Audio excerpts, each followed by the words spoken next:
Bien, on ouvre l'image dans Photoshop. Dès qu'on l'a ouverte, on va l'enregistrer au format PSD. Alors, vu que c'est une image qui vient du web, il faudrait peut-être que je me renseigne sur... Non, je ne vais pas compliquer les choses ici. Vous n'avez pas de changement de couleur par rapport au navigateur, tout va bien? Bon, ça va alors. Alors, j'enregistre au format Photoshop PSD, donc... Et je vais extraire la madame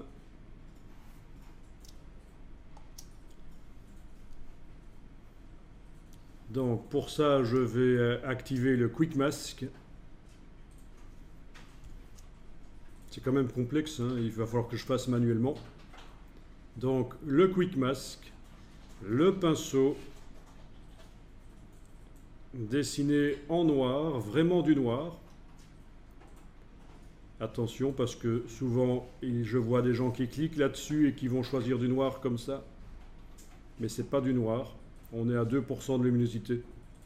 Si vous faites comme ça, poussez bien la pastille dans le fond. Là c'est du vrai noir, on est à 0% de luminosité. Ok. Et je vais dessiner avec une brosse à bord nette ici. Donc vous vous souvenez du raccourci, CTRL-ALT. Et cliquez avec le bouton droit de la souris sur le PC, gauche sur le Mac, avec donc les touches CTRL-ALT enfoncées, ça mais bouton gauche sur le Mac, bouton droit sur le PC, de gauche à droite c'est la dimension, de haut en bas c'est le flou. Voilà. Bon, on va faire ça rapidement. Donc j'utilise des raccourcis, hein. Alt roulette pour le zoom, barre d'espacement, etc. Ça, vous connaissez. Bien. Ah oui, le masque est en bleu. Oui, si on veut changer la couleur du masque, on double-clique sur lui. Et on va pouvoir changer la manière dont le masquage s'affiche.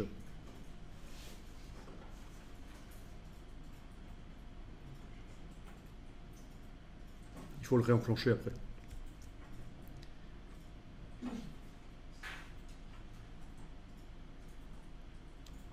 Ok. Faites pas les cheveux. Les cheveux, vous ne passez pas dessus parce que il va falloir utiliser un système pour faire une sélection automatique sur les cheveux. Ah, c'est là maintenant qu'on va voir le... Non, c'était pas prévu, mais puisque je vois qu'elle a des cheveux.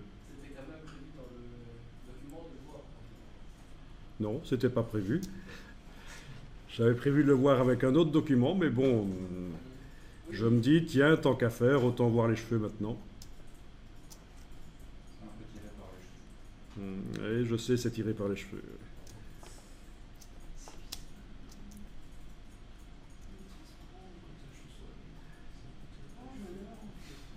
Alors pour faire ce genre de choses, une tablette, c'est quand même bien. Si vous pouvez avoir une tablette à votre disposition. Je vous ai donné l'astuce pour les tablettes pas chères. D'abord, tablette Wacom, il n'y a qu'une seule marque valable. Et l'astuce, c'est d'aller les chercher sur ebay.de.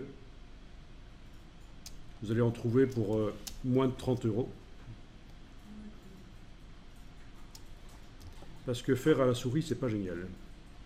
Mais bon, de toute façon, oui, c'est pour une bannière, donc c'est pour une petite animation. Donc, si le détourage n'est pas parfait, personne ne va se plaindre.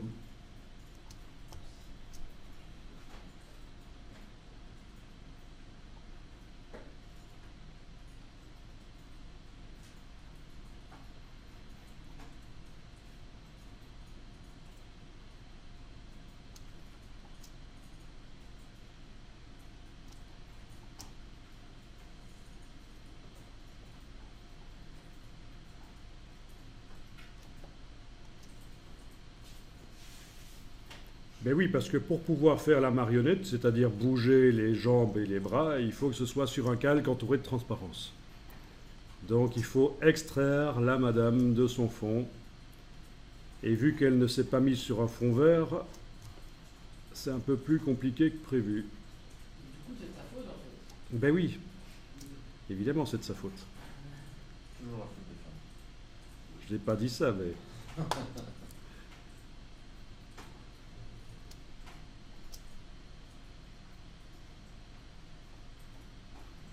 Inutile de dessiner l'intérieur de la madame. Vous voyez que je ne dessine pas l'intérieur. Hein. De temps en temps, j'enfonce la touche X pour dessiner en blanc.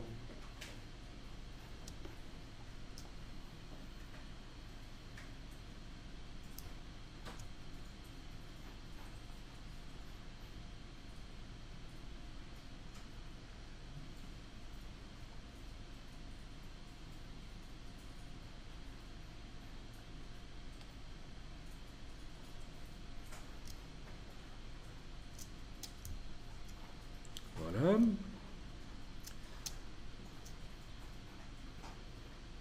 Tant qu'on y est, je vais laisser tomber les tongles.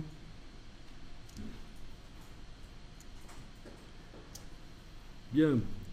On peut enregistrer le fichier au format Photoshop. Le travail qui a été fait là va être sauvegardé avec. Hein.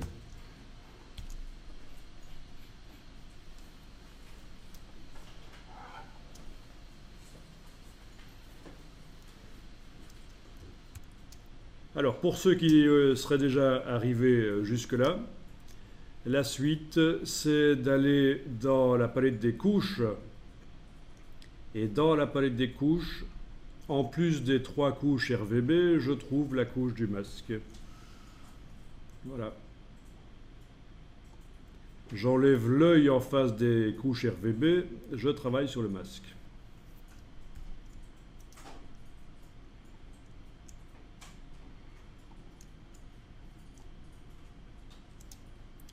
Avec la baguette magique, je clique sur la zone blanche. Regardez bien parce que si vous vous êtes amusé à dessiner tout l'intérieur, ça va vous frustrer ça. Avec la baguette magique, je clique sur la zone blanche. Ça fait une sélection.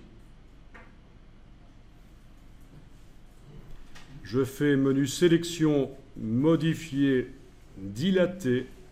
Et je vais dilater la sélection parce qu'en fait, elle est allée jusqu'au bord, mais il reste des pixels gris qui sont en dehors de la sélection, comme vous le voyez.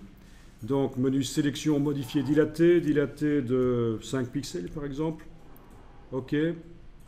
Voilà, c'est dilaté. Et là, je remplis. Édition remplir avec noir. OK. Et voilà. Raison pour laquelle je vous avais dit de ne pas dessiner l'intérieur. Même chose pour le reste. Clic, majuscule clic. D'accord, majuscule clic pour ajouter une autre zone. Majuscule clic, oui, parce qu'on aurait pu faire tout d'un coup. Hein. Majuscule clic. Voilà. Donc j'ai plein de zones sélectionnées avec la baguette magique. Sélection, modifier, dilater. Bien, c'est dilaté. Et remplir avec noir. OK. Bon. Et je termine au pinceau parce qu'il reste... Voilà.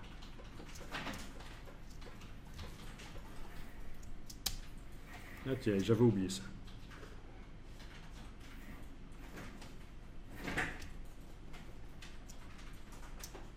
N'oubliez pas d'enregistrer.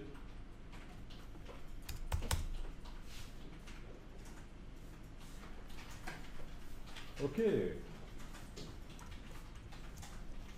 Je réactive le travail sur RVB en cliquant sur le mot RVB. Donc les couches RVB sont activées et affichées. Je sors du masque en cliquant sur l'icône de masque.